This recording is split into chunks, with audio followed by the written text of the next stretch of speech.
नमस्कार दोस्तों, एजुकेट भारत में मैं आपका स्वागत करती हूँ। फ्रेंड्स, यूपी टेट 2026 के एग्जाम में यदि आप अच्छे मार्क्स से इसको क्लियर करना चाहते हैं तो ये प्रैक्टिस सेट आपके लिए चैलेंज है, क्योंकि इसके क्वेश्चंस को मैंने बहुत ही ट्रिकी और एग्जाम ओरिएंटेड बनाने का प्रयास किया। साथ ही साथ ये सिलेबस के अकॉर्डिंग भी पिछली परीक्षाओं पर आधारित है। तो चलिए ध्यान से देखिएगा, अपने आंसर कमेंट बॉक्स में दीजिएगा। उत्तरी अटलांटिक संधि नेटो का मुख्यालय कहाँ स्थित है? A Paris, B Brussels, C Geneva, D London. Brussels. उत्तरी अटलांटिक संधि नेटो की स्थापना 4 अप्रैल 1949 को हुई थी, 1949। यह एक सैन्य संगठन है जिसका उद्देश्य सदस्य देशों की सामूहिक सुरक्षा सुनिश्चित करना है। नेटो का मुख्यालय ब्रुसेल्स में है। विलय की नीति किस गवर्नर जनरल द्वारा लागू की गई थी? फ्रेंड्स, ऑप्शंस को ध्यान से देखिए। लॉर्ड डलहौजी। विलय की नीति लॉर्ड डलहौजी द्वारा लागू की गई थी। इसको डॉक्ट्रिन ऑफ लैप्स भी कहते हैं। इस नीति के अनुसार यदि किसी देशी रियासत का शासक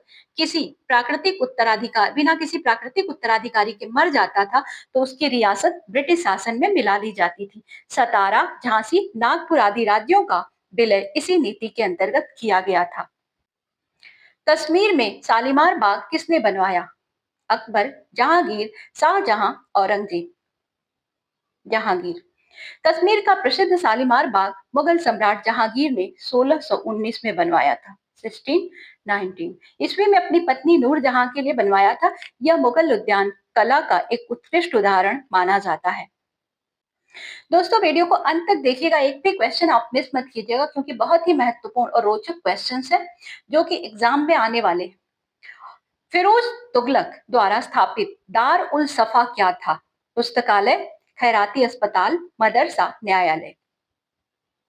खैराती अस्पताल। फिरोज शाह तुगलक द्वारा स्थापित दार उल सफा एक खैराती अस्पताल था जहां पर गरीब और जरूरतमंद लोगों को निःशुल्क उपचार किया जाता था। यह संस्था जन कल्याण के उद्देश्य से स्थापित की गई थी। किसी राज्य के राज्यपाल को शपथ कौन दिलाता है? राष्ट्रपति, मुख्यमंत्री, उच्च न्यायालय के मुख्य न्यायाधीश, और डी है राज्य विधानसभा अध्यक्ष। उच्च न्यायालय क्या मुख्य न्यायाधीश। भारत में किसी भी राज्य के राज्यपाल को शपथ उस राज्य के उच्च न्यायालय के मुख्य न्यायाधीश द्वारा दिलाई जाती है। यदि मुख्य न्यायाधीश अगर उपलब्ध नहीं है तो वरिष्ठतम न्यायाधीश शपथ दिला सकते हैं।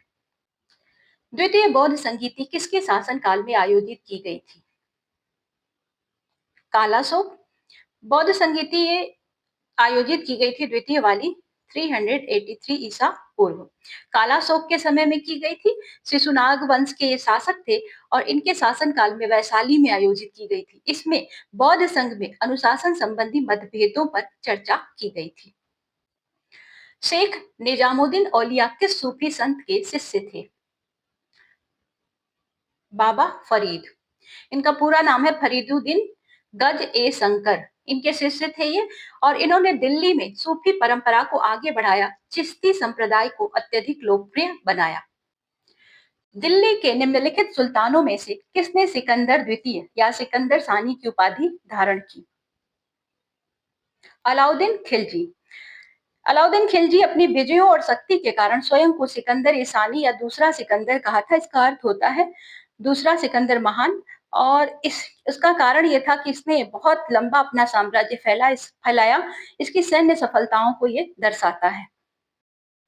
1781 में वारेन हेस्टिंग्स ने मुस्लिम कानून के अध्ययन के लिए एक मदरसा की स्थापना की। यह मदरसा कहाँ स्थापित किया गया? कलकत्ता। वारेन हेस्टिंग्स ने मुस्लिम कानून के अध्ययन के लिए 1781 में कलकत्ता में अलिया मदरसा की स्थापना की थी। इसका नाम था अलिया मदरसा, और इसका उद्देश्य था इस्लामी कानून और प्रशासनिक कार्यों के लिए योग्य लोगों को तैयार करना।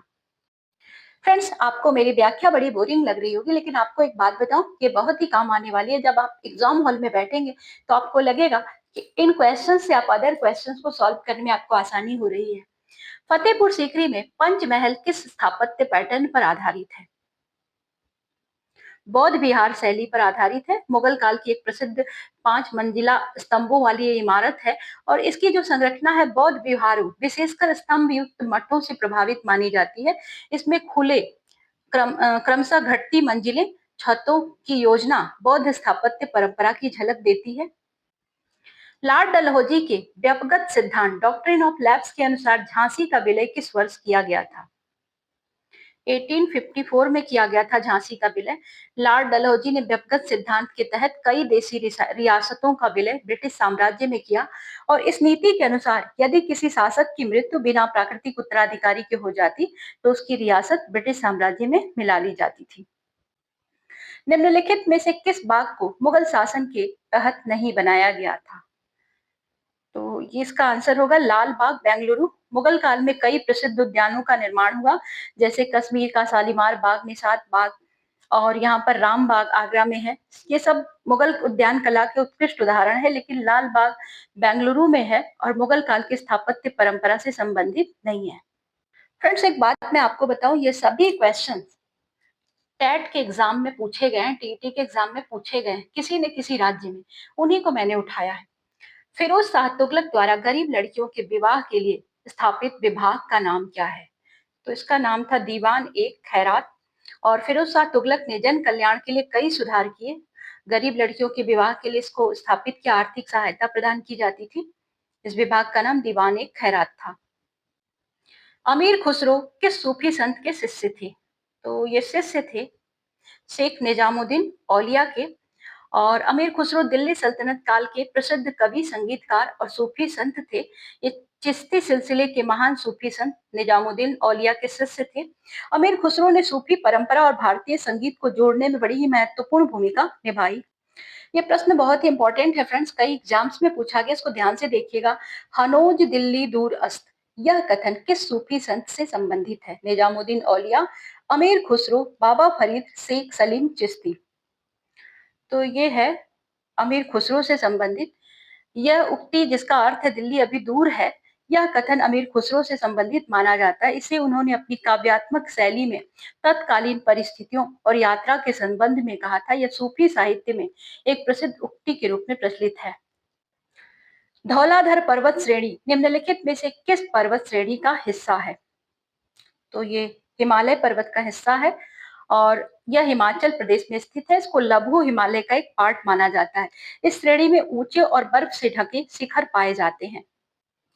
उत्तर से दक्षिण की ओर हिमालय की 3 प्रमुख श्रेणियों का सही क्रम क्या है? तो फ्रेंड, 3 भागों में हिमालय बटा हुआ है, 3 प्रमुख श्रेणियों में बांटा गया है, महान हिमालय, लघु हिमालय और शिवालिक हिमालय। उत्तर से दक्षिण दिशा में सही क्रम यही है और सबसे पहले महान हिमालय, फिर उसके बाद लघु हिमालय और अंत में आता है शिवालिक हिमालय। तो इसका आंसर होगा आंसर नंबर, ये जो ऑप्शन नंबर बी है, यही सही है। निम्नलिखित में से कौन सी चोटी ट्रांस हिमालय क्षेत्र में स्थित है? तो ट्रांस हिमालय क्षेत्र में भारत के उत्तरी भाग में मुख्य हिमालय के पार स्थित है और इस क्षेत्र में मुख्य रूप से काराकोरम और लद्दाख श्रेणियां आती हैं। K2 गार्डविन ऑस्टिन इसमें आता है, इसी क्षेत्र का हिस्सा है, इसीलिए यह चोटी ट्रांस हिमालय क्षेत्र में स्थित है। शिवालिक पर्वत श्रेणी के समानांतर स्थित कंकड़ पत्थरों से बने क्षेत्र को क्या कहा जाता है? भाबर कहा जाता है फ्रेंड्स। हिमालय के दक्षिणी भाग में शिवालिक पर्वत श्रेणी के ठीक समानांतर एक संकीर्ण पट्टी पाई जाती है, जिसमें नदियों द्वारा लाए गए कंकड़ और पत्थर जमा होते हैं। इस क्षेत्र को भाबर कहा जाता है। यह भूमि छिद्रयुक्त होने के कारण यहाँ पर नदियां प्राय भूमिगत होकर बहती हैं। ये क्वेश्चन आपके लिए टेस्ट क्वेश्चन है, क्योंकि अब तक मैंने आपको जो पढ़ाया उसी में से है। शालीमार बाग किस स्थान पर स्थित है? दिल्ली, आगरा, कश्मीर, लाहौर। आंसर दीजिए फ्रेंड्स कमेंट बॉक्स में जाकर। और हाँ, अगर आपको ये वीडियो पसंद आई हो तो एक लाइक हमें जरूर दीजिए। फिर इसी तरह की वीडियो को आप देखना चाहते हैं और भी, तो चैनल को सब्सक्राइब कर लें, फ्रेंड्स के साथ भी शेयर करें। हम मिलते हैं आपसे अगले प्रैक्टिस सेट के साथ। तब तक के लिए goodbye. Thank you for watching.